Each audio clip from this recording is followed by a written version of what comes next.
আজ আমি বানাবো চটপটা ক্রিস্পি বাটার গার্লিক স্যান্ডউইচ।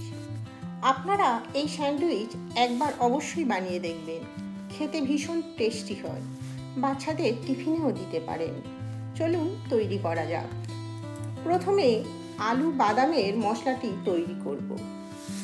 এজন্য 3 টেবিল স্পুন তেল গরম করে চীনাবাদাম ও কিশমিশ ভেজে নেব।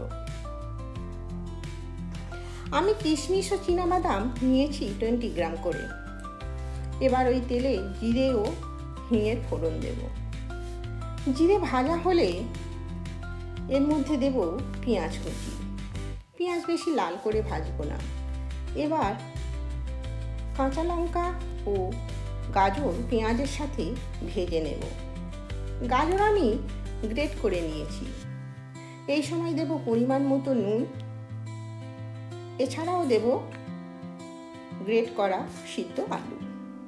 সব কিছু ভালোভাবে নাড়াচাড়া করে দিয়ে দেব ধনেপাতা কুচি। 1/4 চা চামচ জিরে গুঁড়ো দেব, 1/2 চা চামচ চাট মশলা দেব, 1 চা চামচ দেব চিলি ফ্লেক্স, এছাড়া দেব ভাজা বাদাম ও ভাজা কিশমিশ। সব কিছু একসাথে ভালোভাবে মিশিয়ে মিশ্রণটি একটা পাত্রে নামিয়ে দেব ঠান্ডা হওয়ার জন্য। এবার একটি পাত্রে কিছুটা মাখন নিয়ে তার মধ্যে কয়েকটা রসুনের কোয়া গ্রেট করে ভালোভাবে মিশিয়ে নেব।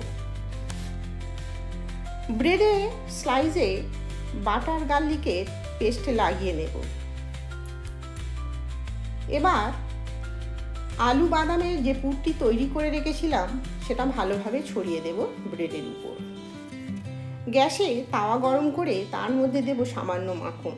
মাখন গরম হলে দেব তৈরি করা ব্রেডের স্লাইস। এবার ব্রেডের স্লাইসের উপর মেয়োনিজ লাগিয়ে উপর থেকে আরও একটি ব্রেড ঢাকা দিয়ে দুপাশ অল্প আঁচে সেঁকে নেব। আমার ক্রিস্পি বাটার স্যান্ডউইচ তৈরি হয়ে গেছে। ভিডিওটি ভালো লাগলে একটা লাইক করে দেবেন। চ্যানেলে নতুন হলে সাবস্ক্রাইব করার অনুরোধ রইল। ভিডিওটি দেখার জন্য অসংখ্য ধন্যবাদ।